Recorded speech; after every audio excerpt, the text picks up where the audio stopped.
Every now and again, you hear a song that has so much magic to it. You know it's going to be a smash hit. Up next, a Rock and Roll Hall of Famer tells us the story of a song that, in my mind, is just that. I mean, the song explodes in the first 3 seconds and it hooks you. The story of how it came together and how it hit number one is next on Professor of Rock. Hey music junkies, Professor of Rock, always here to celebrate the greatest artists and the greatest songs of all time. You know, if growing up you were more concerned about your car stereo than your actual car, you're gonna love this channel. That's how I was. Subscribe below right now to get to know the stories behind the great songs from the rock and roll era. Most of the time it's from the artists themselves. And also take a look at our Patreon link. You can get another catalog of content there, and you can help support our mission of capturing the stories of the rock and roll era. In all the interviews that I've conducted with the legendary artists about the great songs, you know, you hear about songs, and if you've watched, you've heard it too, that they had no clue it would be a hit. Some thought it might be. But every now and again, there are songs that are just no-brainer hits. With this next song, to me, it's a no doubt about it smash hit. In the first 3 seconds, like I said, it knocks you sideways silly. 1, 2, 3. Good love. Good love. Good Lovin' by the Rascals. First called the Young Rascals before changing their name to just the Rascals. In fact, when they released this particular song in February of 1966, they were the Young Rascals. The song went to number one in the spring of that year in 66. The song was first recorded by the artist Let Me Be Good in March 65. Good lovin', baby. Good lovin', baby. It was written by Rudy Clark. Shortly after that, it was recorded with lyrics that were rewritten by R&B artists, the Olympics, and that version went to number 81 on the charts.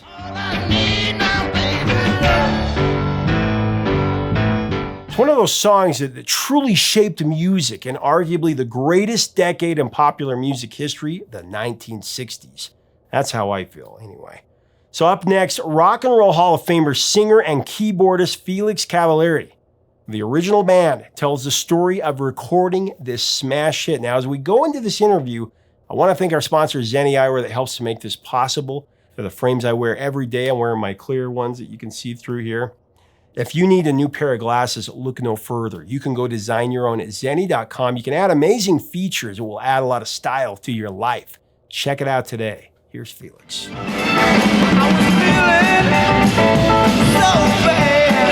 I want to jump into the feel-good, one of the greatest rock and roll songs of all time, Good Lovin'. It's number one hit in America, number one in Canada. Just such a massive, massive song. Written by Rudy Clark and Arthur Resnick and produced, as you say, by the great Arif Mardin and Tom Dowd.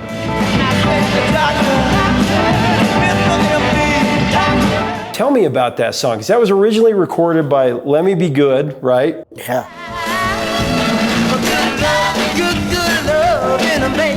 And the Olympics with different lyrics.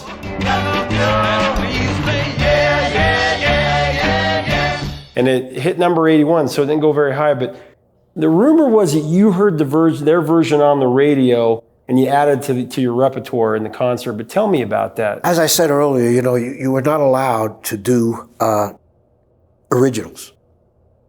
So what I would do is I would go to this little town called New Rochelle, and I'd go into these little record stores, which used to be around, and they had these little and I would find these records that only down south people would hear. You really didn't hear them up north too much, unless, you know, you tuned into the right radio stations at the right time. Well, I heard this song, you know, and so I brought it in, and I would have to buy the disc to prove to the club owner, you know, this is legitimate cover, you know. Well, that one there, and you know, with all due respect to Tommy and Arif, they didn't produce anything. That's how we played it. They just put the mics on. I mean, that's fine. I'll take it. What I remember about that is, you know, when you do a song that many times, from the first time we played that song, people got up and danced. First time. I mean, Dino was like a runaway locomotive behind you, you know, like, you know, get out of the way, man, because this beat is just coming so strong.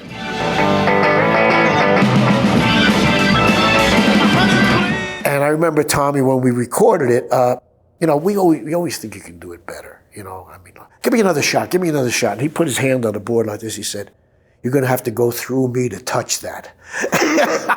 And he was right. And that's when I kind of learned that, yeah, there's more than just, you know, like the best performance. There's a kind of a magic that you have to capture, which is what Atlantic did. See, Atlantic had a different philosophy from today. I mean, I don't know if people would be interested, but they were a jazz label and an R&B label.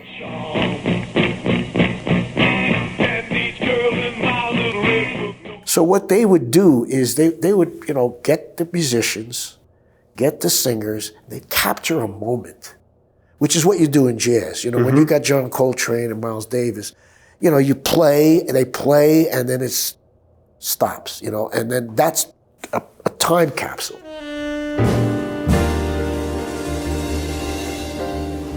That's how Atlantic taught us, basically. It was like, you know, make it happen. You know, make it magic, and then don't touch it. So that's the beauty of Atlantic that I really took with me forever, you know.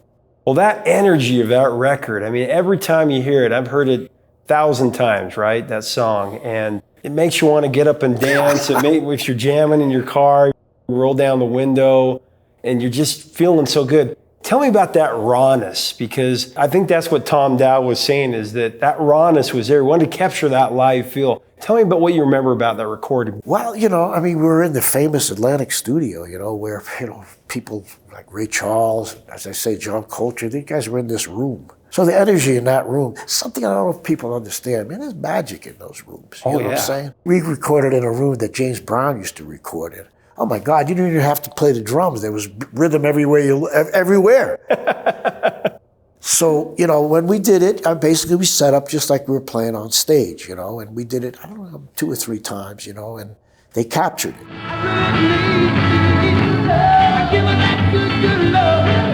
So, you know, it was very interesting because, you know, it was really like a professional studio for really pretty much the first time in our history. And there's a big difference between playing live and playing under a microscope.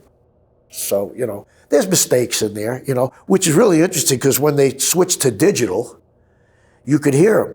Well, you didn't hear them on the, you know, because we only had 8 tracks. And we were the only ones that had 8 tracks. And all the other guys, all of our peers in England, they had 4 tracks, which shows you how amazing those guys were. 4 to do all of that. We had 8, which Tommy and a couple of other people with Les Paul developed. So 8 was like unique, you know, it was like huge, but still wasn't anything compared to now. But it was always exciting in the studio, and we always had fun, and it was always something that, you know, I just cherished.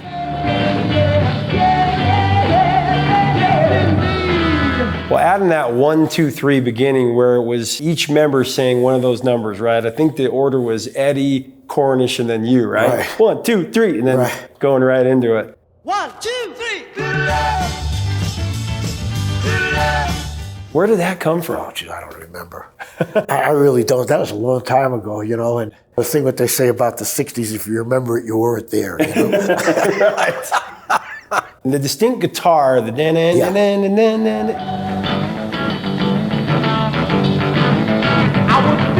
and your Hammond, that's one of the greatest Hammond solos ever.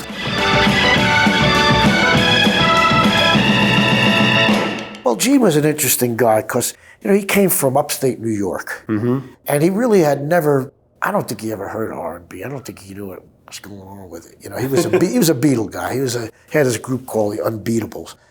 So he came to New York and he hooked up with this crazy group of Italians, you know, because we were all Italian. And so what he was doing was he was emulating what he thought R&B was. See, and it wasn't really what R&B was. It was what he played.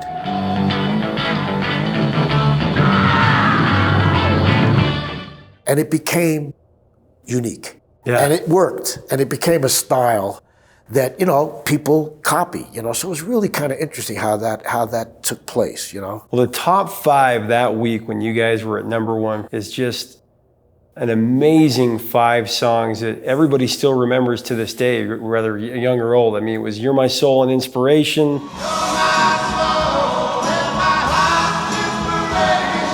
You guys at #1, You're My Soul and Inspiration. Monday by the Mamas and the Papas. Monday, Monday. Sloop John B by the Beach Boys. Wow. We come on this sloop, John B. And Secret Agent Man by Johnny Rivers. Agent man, secret agent man. Wow, that's great. And it seemed like it was that way every week in the 60s. But Yeah. what was it like at that moment, being at the top of the charts with the Beach Boys, the Beatles, the Stones? I mean, you can't even describe it, you know. Yeah, you know, it was shocking, you know, because it was so quick. I mean, after the first record, you know, to jump into a number one was really interesting, you know. I didn't know what to say other than, like, thank you, you know.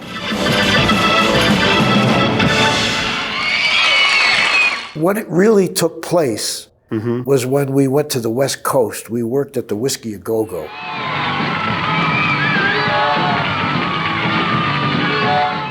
And we were able to combine the East Coast with the West Coast radio play, and then it went right to number one. See, because radio used to be different, you know what I mean? Like, it wasn't one company owned the whole damn thing, you know? So you had to go around, you know, to different environment, different cities, and literally, you know, advertise your song to that market. But when we hit California with the whiskey, we broke all the records and I'll never forget it. You talk about the energy. There was a group there, I'm trying to think of the name, but it was Love. Mm-hmm. They were catatonic. They went on stage like this. And all of a sudden, these guys from New York and New Jersey go, and they go, BAM!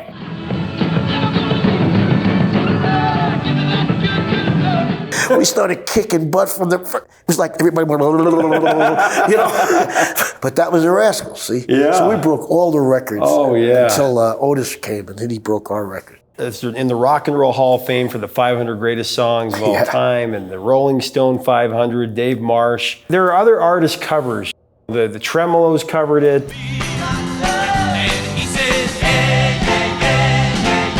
The Who covered it.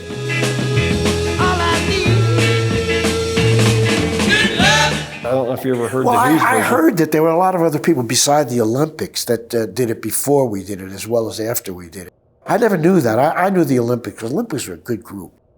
They were really good. But these are the ones that did it after you guys. Oh, they had did the it after, huge yeah? hit. Yeah, the Who, and then Tommy James and the Shondells did it. I asked my family doctor just what I had. The Grateful Dead did I know, it. yeah. You heard their version with Pigpen singing it.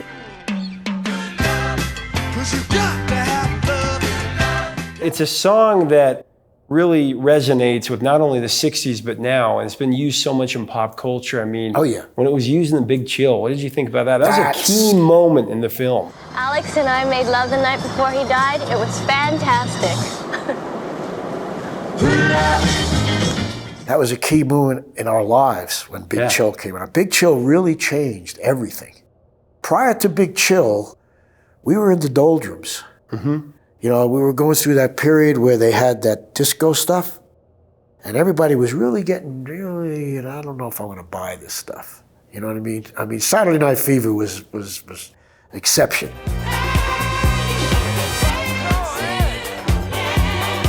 Most of that stuff, you know, you didn't have to buy that.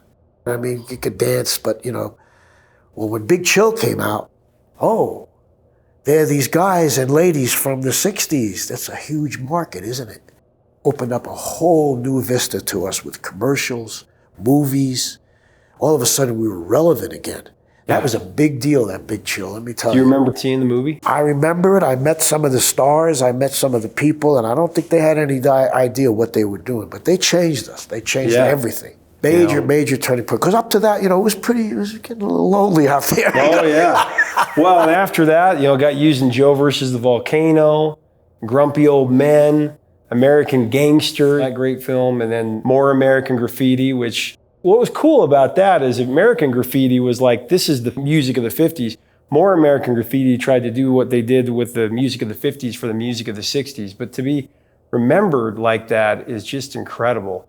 And then name checked by John Mellencamp and ROCK in the USA. Yeah.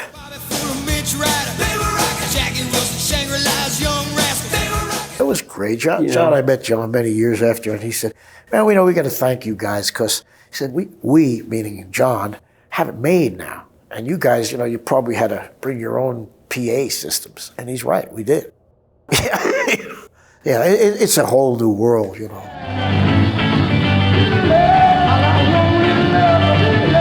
The Kristen Ann Carr benefit in Tribeca Grill with Bruce, with Springsteen and Little Steven, and you guys jammed on Good Lovin'. 1, 2, 3, good love. What do you remember about that? I don't want to get emotional about it, but one of my daughters developed breast cancer. So I got a call, blah, blah, blah. I said, you're kidding. She said, no, I'm not kidding. I said, oh boy. And I get a call from Steve Van Zandt. We're doing this benefit for cancer research. Oh, I see. Got to be there. Yeah. What a great performance that was.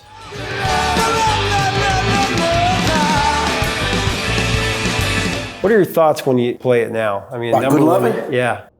Well, as I say, since we started playing that song, people got up and danced. They still do.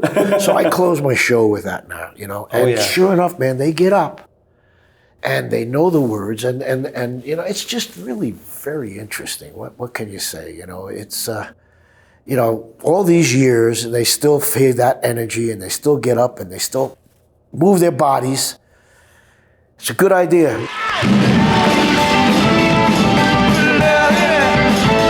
Hey, thanks so much for watching. Make sure to leave us a comment about this #1 60s smash and about Felix and the Rascals, one of the greatest bands of that era. What are other songs that you heard where you just knew it was going to be massive? I would love to hear those in the comments. If you like this video, again, we invite you to be a full-time part of our community by subscribing. Hit the bell so you never miss out. Also, we invite you to check us out on Patreon. Just give it a look. I think you'll like it. Help us keep the music alive. Until next time, 3 chords and the truth, my friends.